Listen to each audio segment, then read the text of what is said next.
America और Iran के दरमियान मुआहदे पर दस्तखत आज ही होने का इम्कान। अमेरिकी मीडिया के मुताबिक अमेरिकी और ईरानी हुक्काम के मुताबिक मुज़ाकरात में अहम पेशरफ्त सामने आई। दोनों ममालिक ईरान मुआहदे पर दस्तखत आज ही करने पर गौर कर रहे हैं। अगर दोनों फरीक इस पर मुत्तफिक हो जाते हैं तो मफाहमती याददाश्त पर दस्तखत इलेक्ट्रॉनिक तरीके से किए जाएंगे और मुआहदे के तहत आबना हमद से मुतालिक शिकें फौरी तौर पर नाफिजुल अमल हो जाएंगी, जबकि मुआहदे का मुकम्मल मतन भी जारी किए जाने का इम्कान है।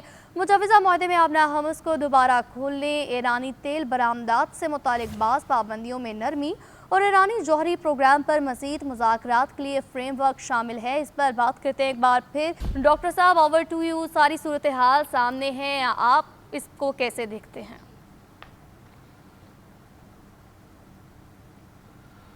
ठीक है जी, पैनिक है, पैनिक और इलेक्ट्रॉनिकली साइन तो ये हो चुका है मुआहदा।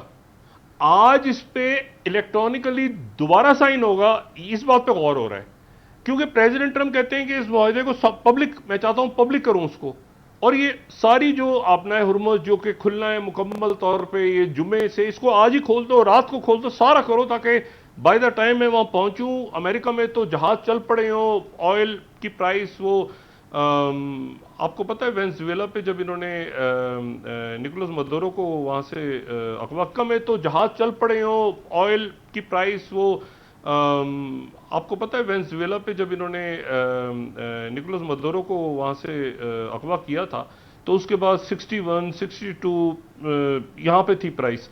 तो ये कहते हैं कि इसको फौरन ऐलान करो, इसे और प्राइस गिरे और एक सुकून। अब मसला ये है कि ये तो ऐलान पहले तो इनका ये था कि उसको पब्लिक कर दिया जाए, फिर इनको कहा गया मीडिएटर्स की जानिब से कि आप इसको बढ़ाकर हम पब्लिक ना करें, इसकी तकरीब होने दें, जो कि जुमे के रोज़ जिस तरह अनाउंस किया है उस तरह से आप तकरीब होने दें। और तो नहीं, लेकिन प्रेसिडेंट ट्रंप थोड़ा चाह रहे हैं कि इसको, वो मतलब है कि मैंने लफ्ज़ पहले भी इस्तेमाल किया, वो कह रहे हैं कि इसको जल्दी करो सब कुछ। तो अब यह है कि पहले तो उन्होंने प्रेस कॉन्फ्रेंस की बात की थी, हम भी प्रेस कॉन्फ्रेंस में इंतजार में बैठे हुए थे, अभी प्रेस कॉन्फ्रेंस कैंसिल करने का कोई ऐलान नहीं हुआ।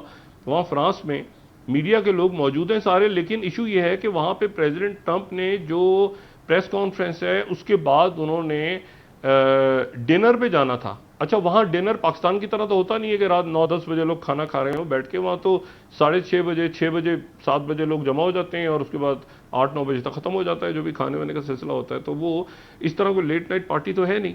और फिर उन्होंने ट्रैवल करना है रात को, तो मुझे नहीं पता वो प्रेस कॉन्फ्रेंस करेंगे, लेकिन वो ऐलान कर चुके हैं, मीडिया सारा वहाँ मौजूद है। और वो प्रेस कॉन्फ्रेंस कैंसिल करेंगे तो एक प्रॉब्लम, एक पॉलिटिकल इशू खड़ा हो जाएगा कि क्यों कैंसिल किए। तो इसलिए भी बात ये हो रही है कि उसको आज ही साइन कर दिया जाए, और साइन करके प्रेसिडेंट ट्रंप उसको साइन इसलिए करना ये आई रिपीट, इस पे दोबारा साइन होंगे, साइन हो चुका है और ये बात प्रेसिडेंट ट्रंप से कही गई है कि जी इस पे साइन तो आप कर चुके हैं। तो प्रेसिडेंट ट्रंप ने कहा कि मैंने तो नहीं ऐलान किया था कि इस पे साइन हो गया है, ये तो खबर आ गई बीच में कहीं से निकल आई कि डॉक्यू साइन हुआ है, तो मैंने कब साइन किया है, तो मैं इस पे दोबारा साइन करके ये फिर मैं कहूंगा कि मैंने साइन किए हैं। तो अब ये रौला पड़ा हुआ है। तो अब ऑलरेडी साइन डॉक्यूमेंट पे दोबारा इलेक्ट्रॉनिकली साइन होंगे। अभी जो खबरें आ रही हैं शायद ऐसे हो, शायद ना हो, लेकिन साइन होने के बाद आमना हुर्मुज़ फौरी तौर पे रात को ही खोल दी जाएगी, सब कुछ रात को ही शुरू हो जाएगा फौरी तौर पे। लेकिन जुमे को जो तकरीब है वो होगी, यानी तकरीब अपनी जगह मुनक्किद होगी, उसमें ईरान की तरफ से भी उनके जुमा आएंगे, अमेरिका से भी डेलीगेशन होगा और पाकिस्तान भी उसकी मेज़बानी करेगा, कतर से भी लोग आएंगे। वो तकरीब जुमे वाली अपनी जगह होगी। अब इस वक्त प्रेसिडेंट ट्रंप ने अपनी प्रेस कॉन्फ्रेंस को एक तरफ करके हमें बिठाया हुआ है, उन्होंने सबको बिठाया हुआ है और उन्होंने कहा मैं प्रेस कॉन्फ्रेंस करनी है। हम प्रेस कॉन्फ्रेंस के चक्करों में तो साथ ही खबर आ रही है कि वो उन्होंने इलेक्ट्रॉनिकली साइन करने। देखिए, इसमें जो ये बात है ना $300 बिलियन वाली, ये $300 बिलियन वाली बात इतनी इंपॉर्टेंट है कि ये जो है ये उसको प्रेसिडेंट ट्रंप बात बिल्कुल दुरुस्त कह रहे हैं। अमेरिकन नहीं देंगे पैसा, अमेरिकन कोई पैसा नहीं डाल रहे उस फंड में, लेकिन कंपनीज इतनी दुनिया भर से तैयार हो रही हैं ईरान से मुख्तलिफ अद्वियात, मुख्तलिफ उनके जो स्पाइसेस हैं, उनके कपड़े हैं, वो बहुत कुछ खरीदने के लिए। तो वो सारे जो ऑर्डर्स हैं वो कुछ 150 बिलियन के ऑलरेडी ईरान को के पास आ चुके हैं। अच्छा, इससे पैनिक हो रहे हैं लोग। ओ भाई, एक मुल्क को आपने पाबंदियों में जकड़ के रखा है, इतना पोटेंशियल है उस मुल्क में, तो आप क्यों पैनिक हो रहे हैं सारे? अब ये आसपास के ओस पड़ोस के, मैंने कहा ना, चंद मुल्कों के अलावा बाकी मुल्क पैनिक होना शुरू हो गए और हमारी मईशत बैठ जाएगी, और जो लोगों ने टूरिज्म के लिए ईरान जाना शुरू कर देना है, लोगों ने जो मशहद का चक्कर लगाना है, ज़्यादा लोगों ने इस्फहान जाना है, तो अब ये सारा रौला पड़ा हुआ है, तो क्यों नहीं जाएंगे भाई लोग? वहाँ आएगी, दुनिया आएगी, उनका टूरिज्म बढ़ेगा, सब कुछ बढ़ेगा, तो वो एक बड़ा अनइजीनेस सी है इस वक्त कई मुल्कों में। अच्छा, एनीवे, आप इसको एक तरफ रखें। दूसरी जो बात है वो ये है कि इसमें जो अभी थोड़ा सा गालिबन वक्त है तो मैं इस पर बात कर लूँ। एक बात और बड़ी इंपॉर्टेंट सामने, चंद रोज पहले मैंने गुफ्तगू की थी, मैंने कहा था कि जो ऑटोमन दौर में जो उनके अब्दुल हमीद सानी थे, उन्होंने पिछली सदी का आगाज जब हुआ था, यानी सन 1900 में, उन्होंने ये हिजाज एयरवेज, हिजाज रेलवेज की उन्होंने एक प्लान किया था कि वो शुरू होगा डेमास्कस से, और डेमास्कस से वो स्टार्ट होगा और उसके बाद वो जाएगा हिजाज तक। एक रेलवे का उन्होंने प्लान बनाया था, और मैं अक्सर ही बात कहता हूं कि जब मदीना मुनव्वरा जाएं तो वहां पर आपको ऑटोमन दौर का वो एक रेलवे स्टेशन आपको वहां पे नजर आता है। अब वो जो है वो दोबारा उसको रिवाइव करने की बात हुई है, यानी सऊदी अरेबिया और तुर्किया के दरमियान एक तजदीद हुई है एक रेलवे नेटवर्क की। वो रेलवे नेटवर्क जो है, वो रेलवे नेटवर्क जो ऑटोमन दौर से था, लेकिन ये जॉर्डन तक होगा, और ये हो सकता है इसमें लेबनान भी ऐड हो जाए, हो सकता है इसमें जाहिर है डेमास्कस का मतलब है सीरिया, सीरिया तो हिस्सा है ही इसका, जॉर्डन भी है और लेबनान भी हो जाए आगे जाके। ये बहुत मुमकिनात हैं, नई बात जो मैं आपको बता रहा हूं। और फिर उसके बाद ये तुर्किया के साथ भी कनेक्ट हो रहा है, और फिर ये हिजाज तक आ रहा है। और एक बात और जो डिस्कस हो रही है अरब मीडिया में, कि ये सारा का सारा जो नेटवर्क बन रहा है, जिसमें पाकिस्तान भी शामिल हो जाएगा, जिसमें ईरान भी शामिल हो जाएगा, जो ये कहीं बेल्ट एंड रोड इनिशिएटिव का हिस्सा तो नहीं बन जाएंगे आगे जाके? ये कहीं कोई बेल्ट एंड रोड BRI तो नहीं बन रहा?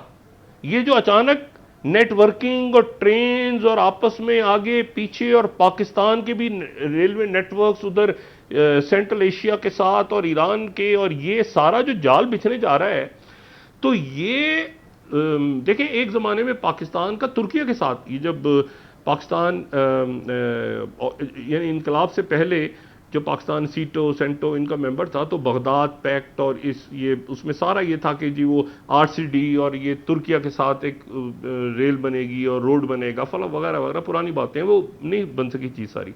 लेकिन सऊदी अरेबिया उस वक्त बहुत इंटरेस्ट नहीं लेता था इस तरह के प्रोजेक्ट्स में। लेकिन अब सऊदी अरेबिया तुर्किया के करीब है। तारीखी तौर पर कभी सऊदी अरेबिया और तुर्किया इतने करीब नहीं हुए जितना इस वक्त हैं, और स्ट्रेटेजिक पार्टनर्स हैं। तो सऊदी अरेबिया और तुर्किया के दरमियान ये ताल्लुक बना है, मैंने आपसे कहा ना, उस वक्त हालांकि सऊदी अरेबिया भी अमेरिकन कैंप में ही था, और तुर्किया भी अमेरिकन कैंप में था, और हम भी अमेरिकन कैंप में थे, और ईरान भी था, तो ये RCD प्लान बन रहे थे।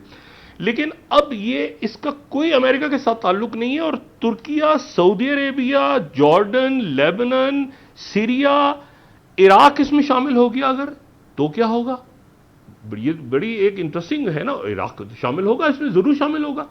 तो ये जो पूरा नेटवर्क बन रहा है, और पाकिस्तान, और फिर उसके बाद पाकिस्तान के कॉरिडोर ईरान के साथ खुल चुके हैं, और फिर सेंट्रल एशिया में खुल रहे हैं, ये जो पूरा जाल है, ये जो रेलवे स्टेशन का कनेक्टिविटी का जाल है, और साथ ही उसके बाद पोर्ट्स का भी एक जाल बना हुआ है, वो बन रहा है अपनी जगह। आप देखें ना, वो आप चले जाएं नॉर्थ अफ्रीका से स्टार्ट करें और उसके बाद गवादर तक आ जाएं, और आगे आप देखें तो इंडियन ओशन तक चले जाएं, तो बात यह है कि ये वो सारा जो देख रहे हैं कि ये सारा जो नया एक पूरा का पूरा एक मैप चेंज हो रहा है वेस्ट एशिया का। तो ये कनेक्टिविटी आपस में लोगों की, ये बंदरगाहों के जरिए भी हो रही है, ये हवाई रस्तों से भी हो रही है। ये कनेक्टिविटी, जब आज की दुनिया में बात करते हैं तो कनेक्टिविटी का मतलब उसमें फिर आप उसमें ये इंटरनेट और AI और क्लाउड और इन सारी चीज़ों को भी ले आए ना, ये भी तो कनेक्टिविटी है। तो ये डिजिटली भी आपस में मुल्क मिल जाएंगे, और ये फिर किस तरह से आगे, और फिर डिफेंस इनका इतना तगड़ा, इतना स्ट्रांग होगा इसमें ईरान भी है, इसमें सऊदी अरेबिया भी, तुर्किया भी है, पाकिस्तान पाकिस्तान तो मेन इसमें रोल प्ले कर रहा है। और फिर ये सारे मिल मिला के, और फिर यहां पर एक शिक ऐसी है जो ये कहती है कि ईरान के आसपास में, एग्जैक्ट वो वर्ड्स पढ़ता हूं, मुआहदे के बाद 30 दिन के अंदर अंदर ईरान के इर्द गिर्द अमेरिका अपने फौजी दस्ते वापस बुलाने का भी अहद करता है। यानी अमेरिकन बेसिस किस शक्ल में रहेंगी? फिर अमेरिकन बेसिस यहां से हट जाएंगी, या मुल्क अपनी बेसिस को देखें। कई मुल्क चाहते हैं अमेरिका जाए, लेकिन वो अमेरिका से कहने की हिम्मत नहीं रखते। ये मैं आपको बिल्कुल बताऊं, कई खलीजी मुल्क ऐसे हैं जिनकी शामत आ गई थी, इस वजह से मुसीबत में फंस गए थे कि हमने अपने मुल्क में बेसिस क्यों दी हैं अमेरिका को। एक मुल्क ने बाकायदा ये रिक्वेस्ट करके ये शिक दिलवाई है कि भाई ये शिक आप डाल दें इसमें कि अमेरिका बेसिस खाली कर दे, इन इलाकों से चला जाए, हमारी जान छूट जाए। ये हो रहा है अमेरिका की बेसिस के साथ। अब बात ये है कि ये जो सारी चीजें हैं, ये सारे ऐसे मामलात हैं। फिर इसमें जो इसराइल है उसमें तो रोना पिटना पड़ा हुआ है, क्योंकि मिसाइल प्रोग्राम इसमें है नहीं, और वो जो सपोर्ट थी अलाइस के साथ, जिनको वो प्रॉक्सी कहते हैं, मैं अलाइस कहता हूँ, चाहे वो हिजबुल्ला हो, चाहे वो हमास हो, चाहे वो इराक के अंदर मुख्तलिफ ग्रुप्स हो, ये सारे फिर अल्टीमेटली मैं आपको बताऊँ, इराक के अंदर अब ये बात हो रही है कि जी आप जोर पकड़ें और आप जरा प्रेसिडेंट ट्रंप से कहें कि वो जो ऑयल का सारा पैसा, आपको पता है ना, इराक पे अमेरिका ने कब्जा कर लिया और वहां से निकल भी गया बड़ी हद तक, लेकिन उसने ये वहां पे तय कर दिया, उनके आइन के अंदर एक शिक डाल दी कि इराक का जितना भी ऑयल होगा, इराक का जितना ऑयल होगा, उसकी खरीदारी अमेरिका के बैंक्स के थ्रू होगी। यानी पैसा जो है वो जब अमेरिका चाहेगा तो इराक का पैसा रोक ले। इराक इंडिपेंडेंट, जिसको सद्दाम हुसैन से छुड़ाने के लिए आए थे, उसको निकले इस तरह से जैसे उसको अपनी एक कॉलोनी बना के निकल गए हैं कि वो जितना पैसा, इसीलिए नूरुल मालिकी वहां वजीर आजम नहीं बन सके। मसला यह है कि वो इराक जितना अपना ऑयल जितना बेचे, आप इराक से जितना मर्जी ऑयल खरीदें, उसका पैसा अमेरिकी बैंक्स में होगा। फिर इराक रिक्वेस्ट करेगा कि जी हमें हमारा पैसा दे दें, वो कहेंगे अच्छा ऐसा है कि आपने ये शर्त मंजूर नहीं की थी, तो इसलिए हम आपको इस महीने $100 नहीं देते, $80 देते हैं। अच्छा इस महीने आप $100 दे देते हैं। ये हो रहा है इराक के साथ। अब इराक में ये प्रेशर बिल्ड हो रहा है कि अपनी हुकूमत से कि आप जरा अमेरिका से बहादुर से बात करें कि ये हमारे मुल्क के ऑयल जो है, ये ऑयल जो है हम यहां पर इसका पैसा खुद लेंगे और खुद जो है वो अपने बैंक्स में रखेंगे। आप कौन है हमारे ऑयल के को खरीदो फरोख्त करने वाले? और इस हद तक वहां पर ये बात हो रही है कि जी, तो उनके कुछ पार्लियामेंटेरियंस हैं, उन्होंने कहा जी कॉन्स्टिट्यूशन, उन्होंने डिफाई करते हैं कॉन्स्टिट्यूशन को। आप ना मानने से इनकार कर दें, आप कहेंगे ये जो ऑयल है आप लोगों से डायरेक्ट डील करना शुरू करें, हम देखते हैं कौन वहां। ये सूरत हाल डेवलप हो रही है इराक के। मैं इसलिए कह रहा हूं कि प्रेसिडेंट ट्रंप ने अपने इस सारे मुआहदे को, जो अमन का मुआहदा है, इसको उन्होंने इंडोर्स करना है, ताकत के साथ खड़े रहना है। ये वो मौका है जो पूरी दुनिया को खड़ा होना है प्रेसिडेंट ट्रंप के साथ। ये मैं आपको, चाहे आपको अमेरिका की पॉलिसी अच्छी लगे बुरी लगे, प्रेसिडेंट ट्रंप के साथ खड़े होना है इस वक्त। क्योंकि अगर हम प्रेसिडेंट ट्रंप के साथ नहीं खड़े होंगे तो प्रेसिडेंट ट्रंप उस लॉबी के दबाव में आ जाएंगे जो इस मुआहदे को स्पॉइल करना चाहते हैं, जो जंगें चाहते हैं, जो फिरका वाराना फसादात चाहते हैं, जो इस खित्ते को बर्बादी की तरफ ले जाना चाह रहे थे, जो आपस में भाइयों को लड़वाना चाह रहे थे, जो सर कटवाना चाह रहे थे, कौमों के नाम पे, मजाहिब के नाम पे, मसालिक के नाम पे अंदर घुसे हुए थे अंदर, और उनकी फंडिंग करते थे और एनजीओज बनाते थे, फ्ला करते थे, ढिमाकना, उन सब वो सारे स्पॉयलर जो सर पकड़ के अपने इस वक्त बैठे हुए हैं। इसलिए हमने इस मुआहदे को सपोर्ट भी करना है, प्रेसिडेंट ट्रंप को भी सपोर्ट करना है, यकीनी बनाना है कि इसके ऊपर अमल दरामद हो, इसकी हर शिक के ऊपर अमल दरामद हो। और प्रेसिडेंट ट्रंप आज करना चाहते हैं तो आज साइन कर दें वो, मतलब ये तो कोई इशू नहीं है। पाकिस्तान की तरफ से बस ये बात हो रही थी कि जी, और कतर का भी गालिबन ये नुक्ता नज़र था, जो मैं थोड़ी देर पहले जेडी वैंस की बात सुन रहा था, एक नेटवर्क पे वो मॉर्निंग शो में बैठे हुए थे, तो जेडी वैंस ने कहा कि जी मैं तो प्रेसिडेंट ट्रंप, हमें कोई मसला नहीं है, हम इसको पब्लिक कर दें, लेकिन ये मीडिएटर्स की तरफ से कहा जा रहा है कि जी अभी ना करें, क्योंकि फिर तकरीब क्यों होगी। देखिए मेरा ख्याल है अब जो खबरें चल रही हैं, जब ये हम बात कर रहा हूं तो टिकट भी चल रहे हैं नीचे, अब ये खबरें चल रही हैं कि जी इलेक्ट्रॉनिकली साइन करके प्रेसिडेंट ट्रंप उसको फिर पूरे मुआहदे को ही वो पब्लिक कर दें, शायद वो ट्रू सोशल पे डाल दें, जो करना है उन्होंने करें, लेकिन तकरीब जो है वो बहरहाल जुम्मे को 19 तारीख को रखी जाएगी। जी